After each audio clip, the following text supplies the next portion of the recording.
Do fitness trackers help or hinder? Last year, the global fitness tracker market was valued at around $39.5 billion, and its forecast is to reach $187.2 billion by 2032. Fitness trackers can give us a wealth of data, but do we really need one at all? And can our relationship with them veer into the unhealthy and obsessive? In this episode, we break down the pros and cons of trackers, give you a balanced view, and as always, offer tips to reset your tracker relationship so you are back in control rather than the other way round.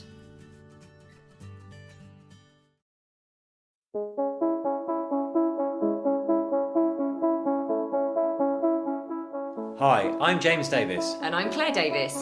We're the Midlife Mentors, here to lift the lid on how to achieve health and happiness. The balanced, no-nonsense way.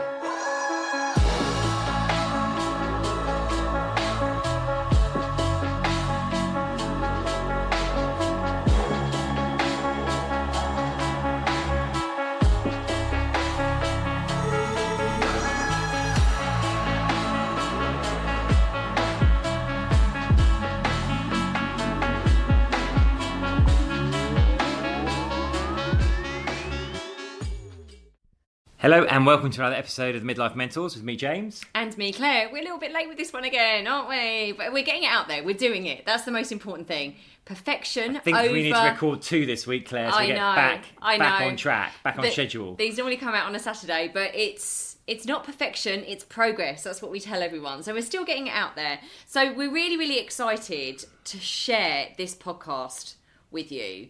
Because James actually got featured in an article. Where was it you got featured in this? This is in Runner's World. That's right. And it's a conversation James and I have a lot between us, but also a conversation I have a lot with our clients, but also my one-to-one clients around fitness trackers and wearables. And what we think about these and our opinions and our thoughts on this. So we're super excited to share this with you. What else have we been up to? Well, I was going to say the other thing was because I saw a good friend at the weekend and he's wearing a tracker. And he was kind of like, oh, it's telling me that I've overreached and now I need to have 90 hours of recovery. And I'm like, well, what does that mean? Does that mean it's telling you to like do basically nothing for 90 hours? And he was like, yes. And I'm like, that doesn't sound right. So this is where we can become overly reliant on these. So I think it's really timely to talk about that. It was kind of a personal example that came to me this weekend. Yeah, and I get asked all the time what I think about them.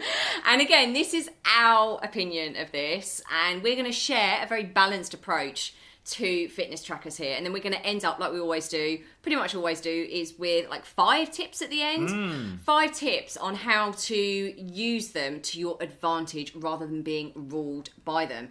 But what have we been up to? We went down to Devon. We had a lovely couple of days down in Exmouth. It was lovely down there. I feel that was probably the reason we were late with the podcast. It is a bit. We kind of relaxed. It was terrible weather when we drove down there.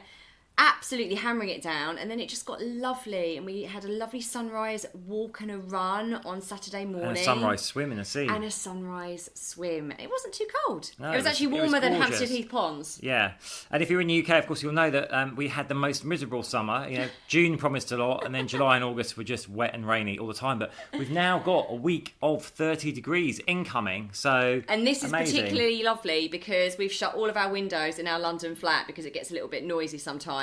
So you can imagine how hot we are right now with the windows closed and the sun blazing in. But we're doing it for you guys. We are. And the other thing we've got coming up, actually, I meant to say, we've got Soho House this week, haven't we, Claire? Oh, my goodness, So we're doing a series of talks through the autumn at Soho House in London for their members. And we're doing our first one on Wednesday on midlife transitions, and it's sold out. Waiting list only. It has, and we've got another one coming up, but we won't reveal that just yet. So we've actually got a few tickets, okay, to, I'm announcing this completely segue off because James will probably look at me and go, what are you doing? But we do actually have some complimentary tickets for that event at Soho House on Wednesday evening.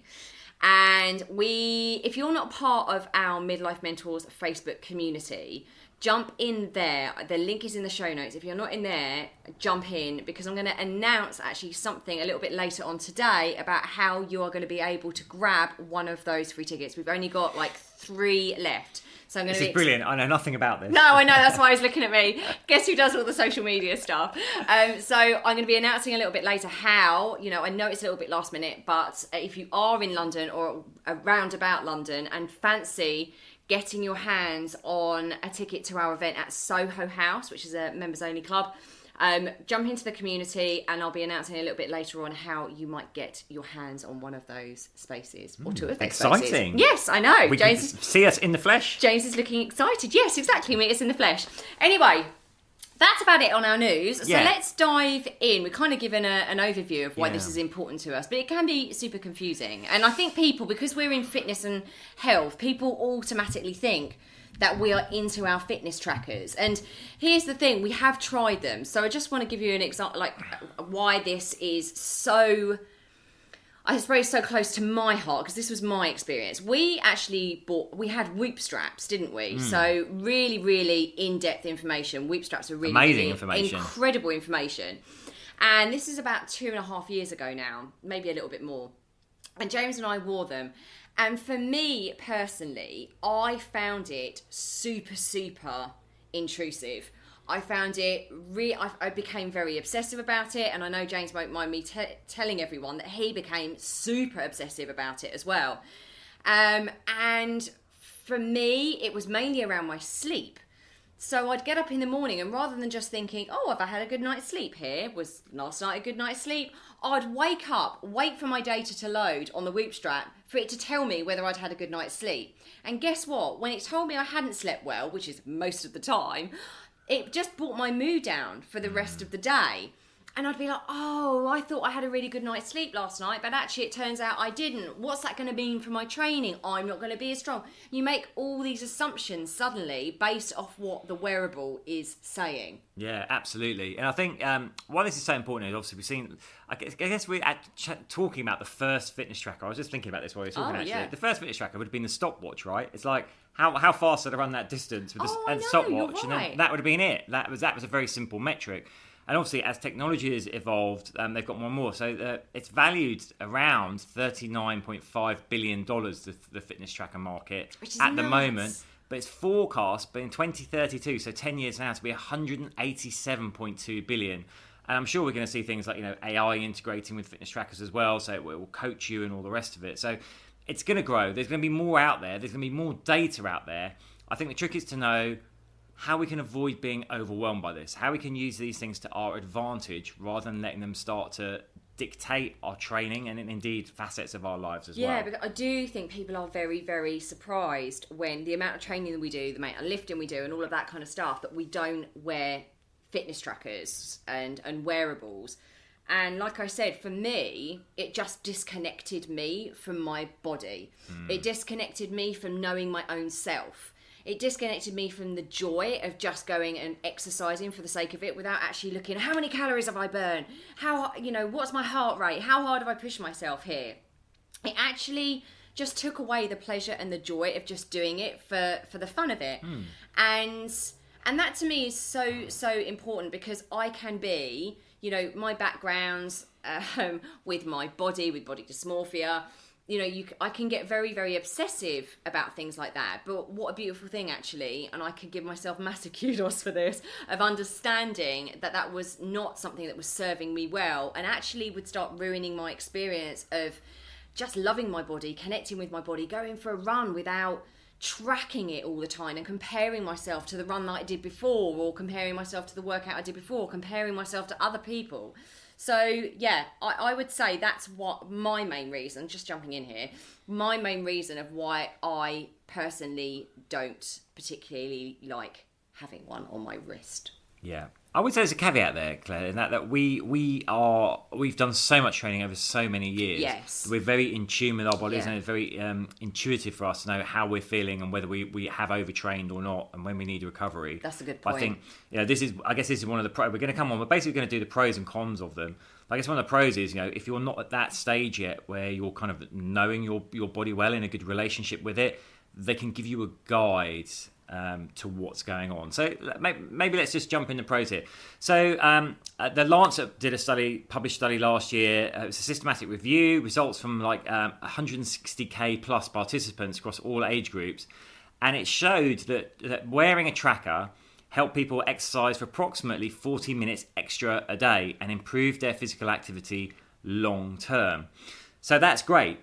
Just the simple act of wearing a tracker I think because you become more aware of your movement or lack of it, will actually increase how much you move, which is a great benefit. I guess this goes back to, when they first came out, the 10,000 steps. Oh, the 10,000. By the way, arbitrary. team, it's completely arbitrary. It's a completely made up number. Someone was just see what sounds good, 10,000. Seriously, it's a good number to head for in a day. I know, but seriously, did you know that, team out there? Did you know that completely arbitrary number? It's not based on any scientific fact at all, but it does. It gets people moving. Have you done 10,000 steps today? So it's created awareness, which is a great thing. But actually, it also helps. Another real pro to wearing a wearable is that it helps you set targets. So it helps you push the boundaries of what you've done before, right? Because otherwise we can become quite stagnated. Yeah. And actually, one of the things that we see a lot is people stagnate because they're not progressing themselves. So a tracker actually helps you create new targets and push you, which we want to be doing. The mental benefits of that as well are huge, not just the physical. We're going to go on to that. It's about one of the things we're going to cover is what data are you looking at and how are you using it. So that's something really important to note.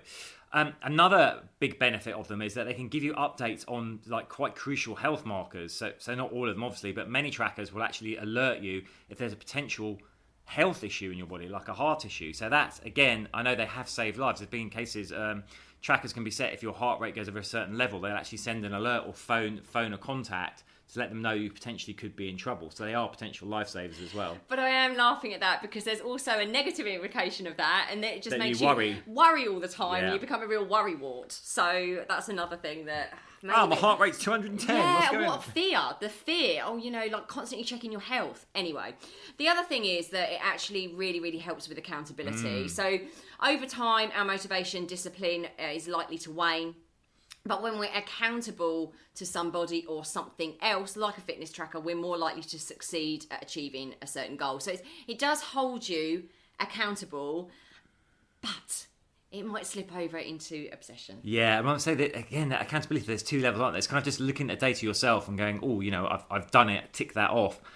So many people share this data, so it's like a double-edged sword. So that's like public accountability, but also that can lead into comparison, and we're going to talk about the negatives in a minute. So let's go there. Let's go against the cons. Well, the first one is accuracy. All right, if I was to strap on 5 different trackers and go for a 5K run, they're all going to give me different data about the distance I've run, the calories I've burnt.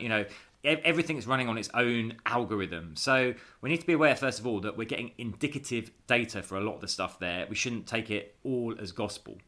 Exactly. And it is easy to be overwhelmed. What are you actually looking at here? And what does it actually mean? I wonder how many of us have really, really dived into what it means, what the data actually means. And it can be really, really easy to get overwhelmed. And again, I suppose that obsession and that fearful, the fear might come in that I don't know what all of this means. Is it important? Is it not? Is this another thing that I'm adding to my life in an overwhelmed, technology-fied, it's not even a word, I like it. That should be a word. Technology-fied. It is just, I find technology overwhelming anyway, and I think this is another reason that I don't wear one, is it's just another lot of data that I don't necessarily need. Owning our own business, there is data all the time. Being on social media, there's just technology, there's data, there's information overload. And this was another thing that was just an information overload to me. So just be careful you're not being too overwhelmed by it, and you know what the data means. And if you don't, ask someone. Exactly. And I think as technology obviously grows at an exponential rate, it's easy for that tracker to start giving you more and more and more data across different fields. I think the key is really to know what is your goal and what's the metric or metrics that map to that goal. So what's the thing that you are tracking? Be really clear on that and how you're using that data to then take you towards that goal. The next one is the expectation effect. Massive. So this is kind of what I was talking about when I was saying I'd wake up in the morning, think I've had a good night's sleep, and actually my Whoop was telling me that I hadn't slept very well. And the expectation effect, we've done a whole podcast on this, which was utterly amazing. If you haven't listened to the podcast on the expectation effect, it is basically what we expect happens. Okay, so if I expect that my workout's not going to be as great because I haven't slept as well, guess what's going to happen? My workout isn't going to be as good. And this is backed by all the science. Yeah. So if you want all the science on this, go and listen to that podcast. Yeah. It's absolutely fascinating. It's really interesting, actually. So the science on that is that there's multiple studies, and they show that if you've had a good night's sleep but you think or you're told that you've had a bad night's sleep, your performance will actually be worse than if you actually had a bad night's sleep. Someone told you it was a good night's sleep. Yeah. So of course, if you wake up and your strap's like, or your device is like, you had a bad night's sleep, that's going to knock on into your day. Yeah. Also, there's the failure effect. So basically, if you have not performed as well in a certain day and your strap is telling you you've not performed as well in a certain day, the expectation might be that the next day might not be great, and that actually maybe you start making all these assumptions, like maybe you've lost your mojo, maybe you've lost your strength, maybe you've lost it, and all of this data is actually kind of pushing you to have certain expectations in your life that might be very, very unhelpful to you, and even unhealthy. So just be really, really careful of what that strap, what that wearable is creating with regards to expectations, positive and negative. So how do you tell if you're overloaded? If you've got a device at the moment, how do you tell if you're overloaded? Well, I'd say it comes back to that. Are you using it for a specific goal? And you're using specific metrics from that to get to that goal, or is it just like a generic thing and you're checking like a range of metrics every day? And what I'd really check in is, what's your emotional connection to that data? When you're getting told, oh, that was good, are you feeling better about yourself? Are you told that was bad, are you feeling bad about yourself? I think that's when we can start to tell that it's overwhelming, that we're over-reliant on it. How often are you checking it? Things like that. So we want to get away from that data overload and check in on like our emotional connection to that data. Exactly. And also, we've kind of alluded to this, but do be careful of comparison, because no one sits there and records their terrible day, right? This is the highlight reels of social media. And I think the same is of fitness data. So if you're in like running groups or whatever, you're seeing people post their fitness tracker updates. That's probably the best performance they've had in a while. That's why they're posting it, right? No one posts the crappy stuff that's happening in their life, and the same goes for their fitness trackers. So we really need to be aware of how and why we're using it, and how we're posting it, because some people are going to be posting these things to validate themselves, which is what social media does all the time. So again, just have that different perception. Have a wider understanding of what's really, really going on when you see other people posting their stuff, and also how you feel when you post, if you are one of those people that post their runs. Because I do this, right? And I'm going to put my hand up right now. I don't post. I use Strava. So the only thing I ever use is Strava for my runs. And actually, I said to James the other day, I'm going to run without Strava today. And you know what? I just had a blast. And then I ran without Strava again yesterday, and it was just amazing. And the reason I've done that is because I could see myself. I was a bit tired.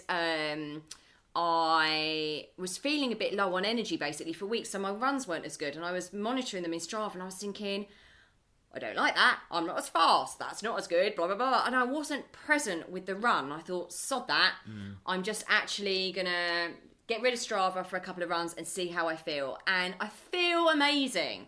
So I haven't posted my runs for a while, and again, I'm learning this too. So as I'm talking about this, I'm thinking, God, I do that. I post pictures of a really fast Strava run, and then sometimes I won't post it because it was a bit slower.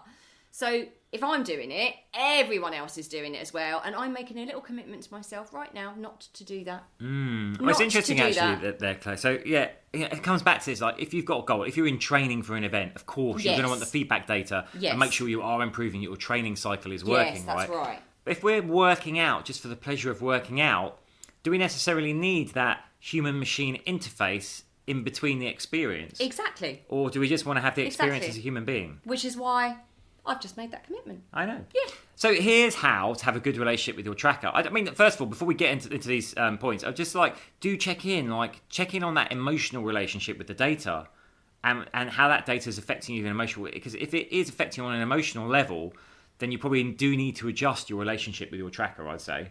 You agree, Claire? Yeah, I would. I really would. I was actually just thinking then, going a bit off piece, and this is for another conversation, but I suppose with MyFitnessPal and all those, if you're tracking all that, was just thinking about how much we track. If you're tracking, like, here's the thing, I'm not saying that we shouldn't track calories, especially at the beginning of our journey, because it's very, very important, and we should be looking at macros as well. But we're tracking that, and then we add this whole other layer of complexity with wearables. I'm just like, my goodness, like this complete overload of our head. So yeah, anyway, so here's how to have a good relationship with your tracker. Yeah. Know what you're using it for and what the metrics mean, right? So you're knowing what to do with the data that are contributing towards a specific goal. Just don't get sucked into measuring everything that you can on there. No, you can work out without it. Yes. I know it might be a bit scary. Just for the joy of the workout. But just for the joy of the workout, I'm going to set you a challenge. If you are listening to this thinking, oh, I'm probably a bit obsessed with this and I might actually be a bit disconnected from how I actually feel and the joy of just doing it, then I would encourage you to just do one run, one workout without it and be very present with it and see how you feel. Because there was a time when we didn't have these and we were still fit and healthy. We still got the results. So you can do it without it. Yeah. Remember that you know your body better than a computer does. So to this. you can use the tech, but it does put that barrier in there. It's putting a barrier between us and our own natural intuition. So just remember that. Track your data, but don't take it as gospel. Here, honestly, this is huge because, like James said, you're going to get different readings from loads and loads of different wearables. So yes, it's important that you have metrics in place, but just remember that it doesn't control you and that there will be different readings for everything. So it is not gospel. And that's the worrying thing. People will take it as gospel, but it's not. Yeah. Last one is, just because it's not recorded doesn't mean it didn't happen. I love this. Every workout's valid. You don't need to have the digital proof of it. You've experienced it. So, yeah. I love that. You don't need to share it. You don't need to tell the world about I know. every run and bike ride. I know. And that's the thing. I'm laughing my socks off because actually, I haven't been sharing that. I'm in a wonderful group, an alcohol-free group, and I haven't actually been sharing anything in there in the last week about my workouts. And to a degree, yes, it's really, really great to do that. And I'll probably go in actually today and share a little bit. But I'm not feeling right now like I need to go and share every single workout with every single person. But because I'm being accountable to myself, and I feel like I've got a lot of accountability to myself right now. My motivation is pretty high. My discipline is pretty high. But I'm also not taking a selfie. I'm not taking a photo of me doing it. I think I'm just in a phase right now where I'm in the flow of doing it just because it feels good and because I am getting the results. I am getting stronger. I am getting fitter. And I am, I'm enjoying the process of it rather than having to share it. And I'm not saying there's anything wrong with that because there are times in my life when I do that too. But there is quite a freedom that I'm experiencing right now of not doing that. Love that. I love that. Well, I hope you found that useful. I'd love to hear your thoughts on it. Are you engaged to your fitness tracker or even perhaps married to it? Or are you ready for the divorce from it? Let us know. Yeah, We'd love to hear your thoughts on it. As always, team at the Midlife Mentors. Do drop us a nice review, like and share the podcast. We really appreciate that. Yeah. And Claire will reveal this mysterious information about how you could potentially join us live at Soho House this week. Yeah, if you want to meet us live and you're around London, I haven't quite figured it. I'm going to be really honest and share this as well. I knew there was a catch. Yeah, I haven't quite figured it out myself yet. But by the end of today, if you're not in the Midlife Mentors community group on Facebook, by the end of today... Perhaps you'll email us and then we'll write all the names on bits of paper and put them in a hat or something. Yeah, I might actually email it. I don't know the entire scope of this yet, but flying by the seat of my pants. We'll make it happen. Yeah, we make things happen. I also just wanted to share with you that we have got our amazing retreat in Ibiza coming up in just over a month, 19th to 22nd of October. It's at Six Senses, which is utterly stunning, off the scale. If you are feeling like you need to disconnect from the world, from your trackers, if you are feeling like you need to disconnect from the world, this busy, crazy life, and get your mojo back after the summer, because I know a lot of us overindulge and all of our routines and habits are kind of like thrown up in the air. So if you are looking for a real reboot in body, mind and soul, you must come to our retreat in Ibiza. We've got a few spaces left. We're going to be in a private residence with us. We're going to be together. We're going to be sharing everything around thriving at midlife and this second act of our life. So would love to see you there. I'll put the link in the show notes to that. And also, if you can't make that, we do have the Midlife Method, which we took the kind of summer off. We've now got those cohorts running again. We've just started one today. If you want in on the next cohort, then just let us know. team@themidlifementors.com. Again, this is our flagship award-winning coaching program, and it really helps you in every way, physically, mentally, and emotionally, and get the results that you want without having to make massive sacrifices. So that's not what we want. We want balance at midlife. We want to enjoy midlife. We want to know some tools and tricks that we can do in our busy lives. So that's the Midlife Method. If you are excited about that and you want to regain control, then message us. And that's it. Fab. That is it. Okay, that's until us. next time, which we will record this and next one this week, so it won't be late. It'll come over the weekend. Yeah, sending you so much love. Bye.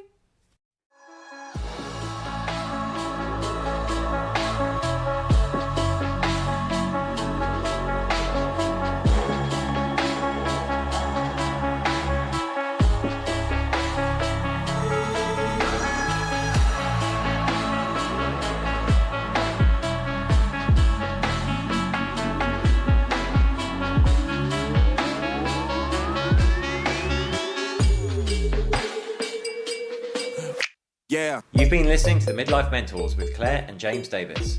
We'd love to hear from you. So drop us a line at info@themidlifementors.com with any questions or topic suggestions. And make sure you join us on our Facebook page and YouTube channel. You can find us under the Midlife Mentors. Yeah.